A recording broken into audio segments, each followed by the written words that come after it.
Hi, welcome. Enjoy the content, subscribe, and turn on notifications. After Sophie left for college, Mark felt the house empty in a way he had never experienced before. The silence filled every space, as if the walls had stopped breathing. The routine, once filled with conversations with his daughter, worries about her studies, and even small daily arguments, now seemed to revolve around a single element: emptiness. Laura continued with her usual activities, but Mark noticed a subtle distance, almost imperceptible to anyone who wasn't paying attention, but glaring to someone who had shared a lifetime with her. One day, while organizing some accumulated papers on the table, Mark saw a crumpled envelope, one of those common ones that usually come with warranties or receipts. Without any specific reason, he opened it. It was a receipt from a jewelry store downtown. So far, nothing unusual. What made his stomach churn was the description: men's watch, engraving, forever, with love. He read it once, twice, 3 times, and each time it felt like something was plummeting inside him. The signature with Laura's initial was unmistakable, but he had never received a gift with that dedication. For a few seconds, he considered the possibility of it being a mistake, some kind of error. But rationality hit him like a slap. Laura was never careless to that extent. Every gift she gave was thoughtful, planned, full of meaning. And never, in 23 years of marriage, had she bought him a watch with a message like that. What hurt him most wasn't the gift itself, but the intimate tone of the engraving, the forever, that sounded like a promise made to someone else, not to him. He kept the receipt in his wallet, without saying anything. He didn't ask questions, didn't confront Laura. He just started observing her behavior more closely. He began to notice unexplained outings, commitments that didn't fit into her routine, phone conversations abruptly ended when he entered the room. Laura, who had always been open with him, now seemed to move within an invisible bubble, like someone hiding something but trying to maintain an appearance of normalcy. For weeks, Mark lived in a constant state of alert, balancing between the desire to ignore what the receipt said and the need to face the truth. The nights became longer, his sleep light and restless. Lying next to her in bed, he felt the distance growing, even though their bodies still shared the same space. One Saturday, Laura mentioned she was going to have dinner with some co-workers. He didn't question it, just watched how she got ready, the new perfume she wore, the care with every detail. After she left, Mark sat on the couch, staring at the closed door, as if her absence filled the room more than her presence ever had. That same night, he made the hardest decision he had ever made. He wouldn't follow Laura, hire a detective, or make a scene. He simply decided to step back. He realized that if there really was a betrayal, confronting it would be useless. The bond, little by little, was already being corroded by time, lies, and omission. In the following days, he looked for job opportunities in other cities. Seattle appeared as a silent invitation for a fresh start. It was far enough to rebuild his life, but close enough that, if Sophie needed him, he'd be just a few hours away. He talked to Laura about his decision to accept a new job, saying he needed a professional change, that the city offered better opportunities. She accepted with coldness, almost as if relieved by the separation that was taking shape. There were no tears, no pleas for him to stay, no attempt at negotiation.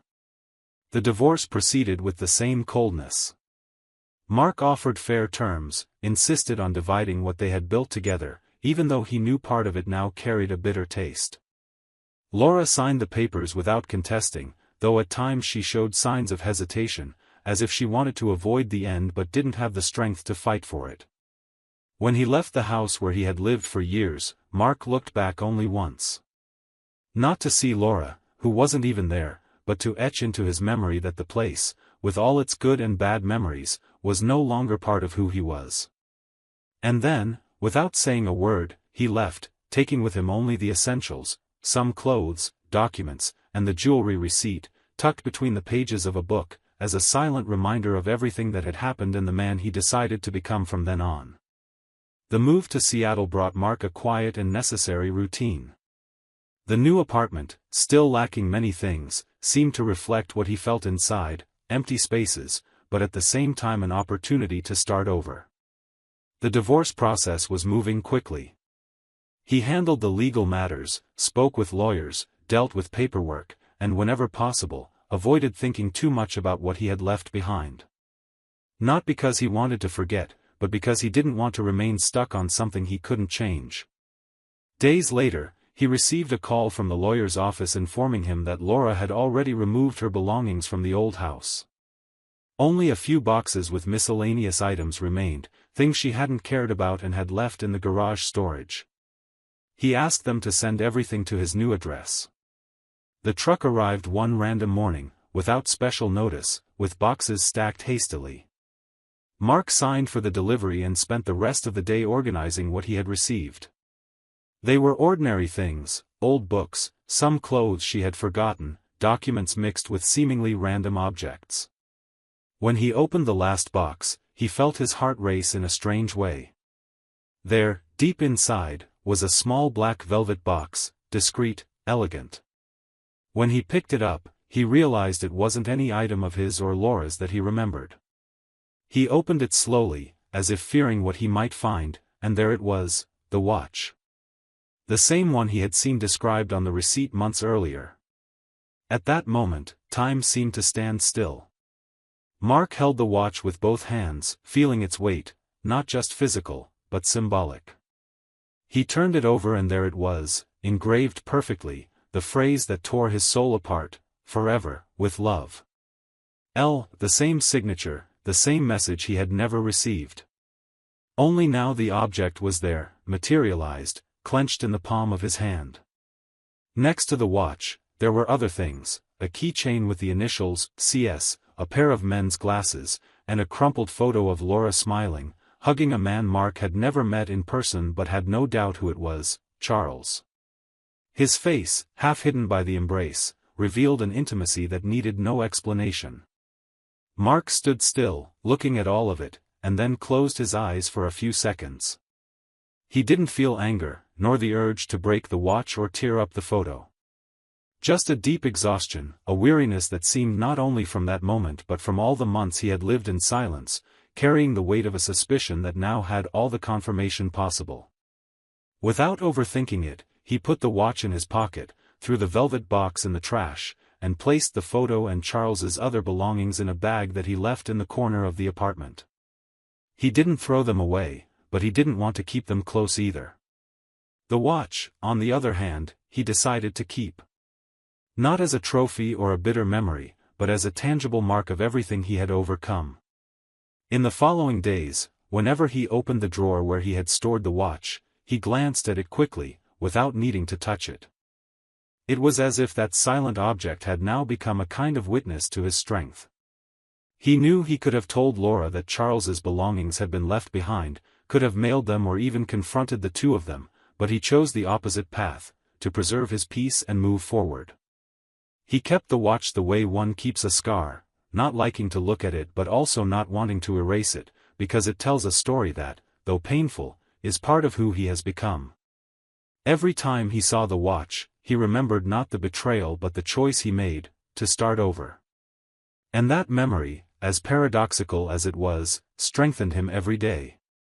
And so, the watch stayed there, quietly, in the drawer, next to the new apartment keys and the documents for his new job. An object from another time, from another life, but which, in some way, continued to accompany Mark on the path he was now building, step by step, far from the past that finally ceased to define him. Time passed, and Mark, even from a distance, followed Sophie's life with the discreet care of a father who knows the importance of respecting his daughter's freedom but also understands the value of being present, even if from afar.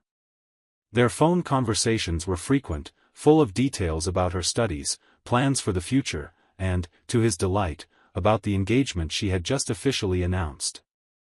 The news came with enthusiasm and a lightness he hadn't heard in her voice in a long time. Sophie was radiant, talking about the dress, the preparations, the choices, and he, as much as he felt a pang in his chest realizing how time transforms everything, also felt proud to see her moving forward with such confidence.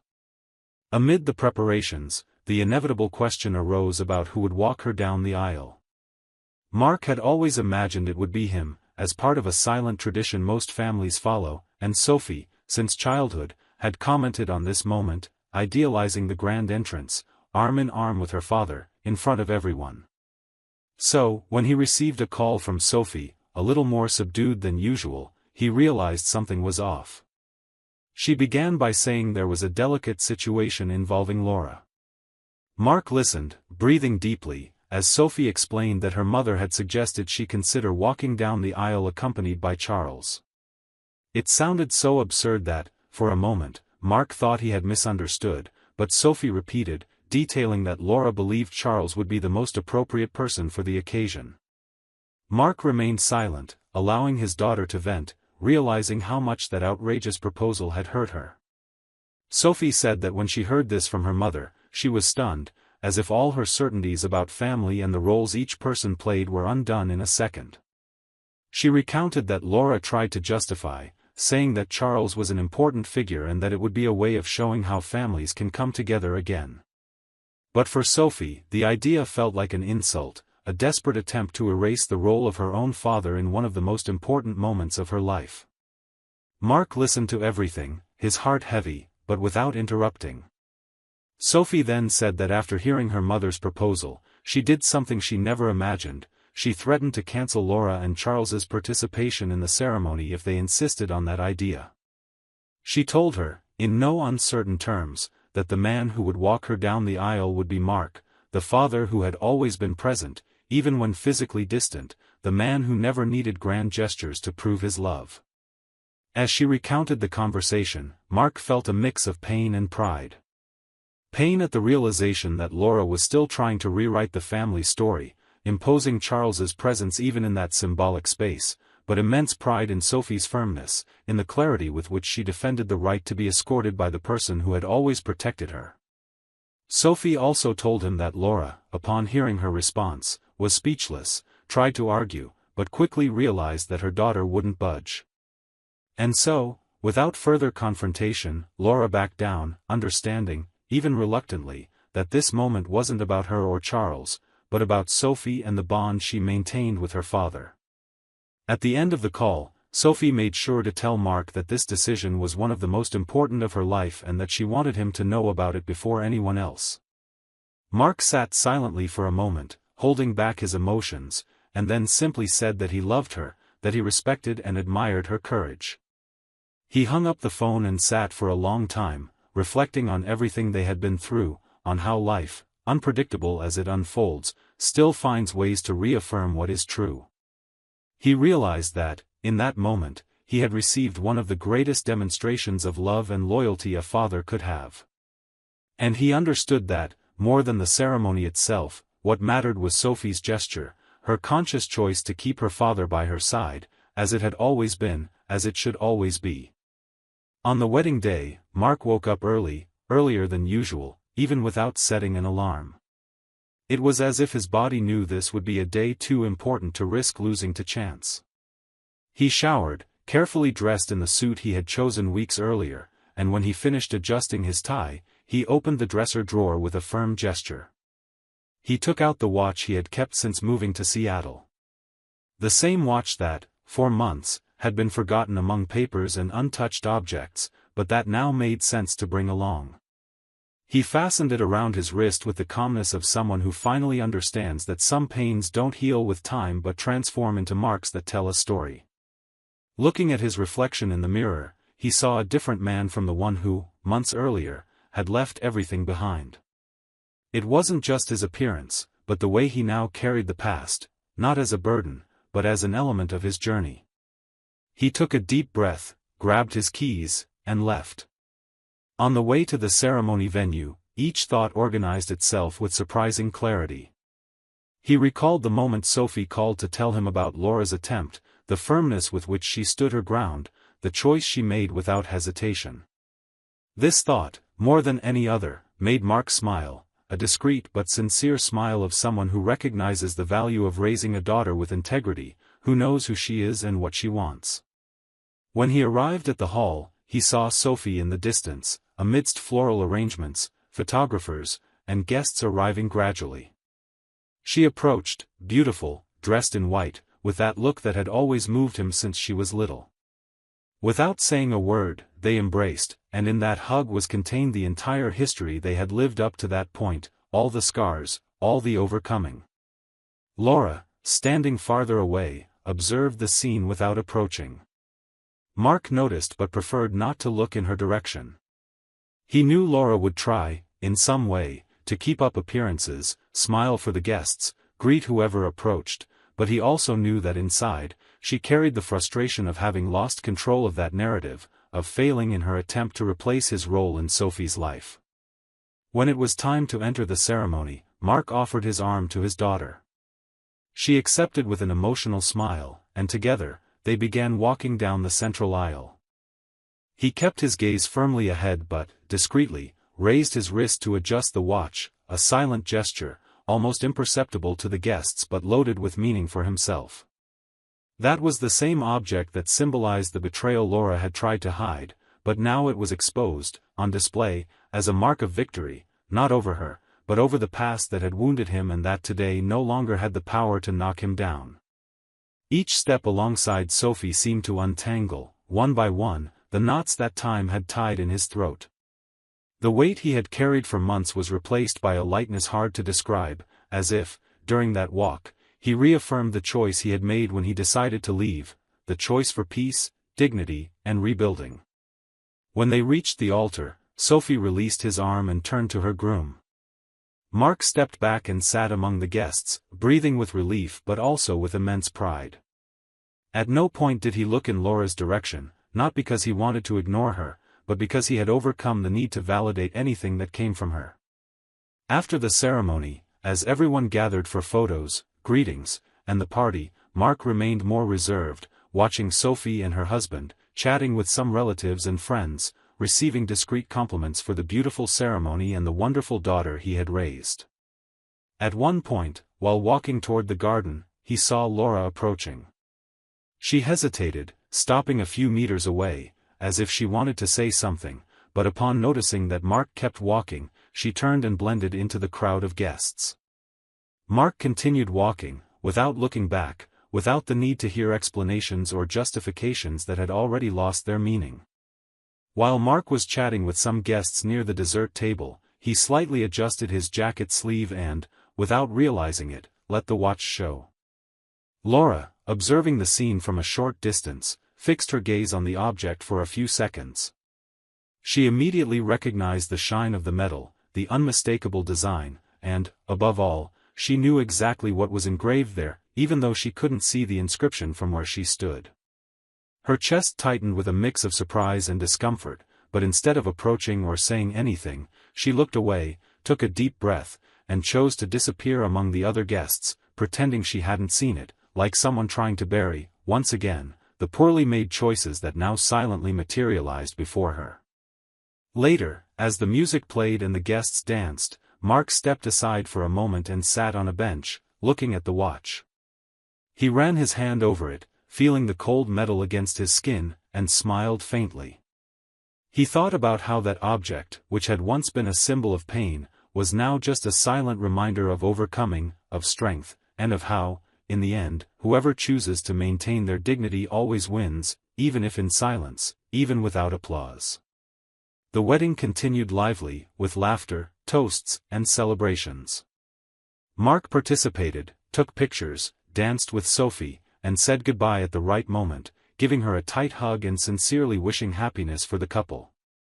When he left the hall, he felt the cool night air, and for the first time in a long time, he breathed deeply, fully certain that this story, full of unexpected twists, had reached its best possible ending, with him whole, with Sophie by his side, and with life moving forward, free of constraints and any weight that could prevent him from being happy. Suspicious of your wife or daughter-in-law? Don't go through what we saw in the video. Check the link in the comments and get the ebook with valuable tips and investigator-approved sites to clear your doubts. Thank you for watching the video. If you enjoyed it, don't forget to subscribe to the channel and turn on notifications so you won't miss any updates. See you next time.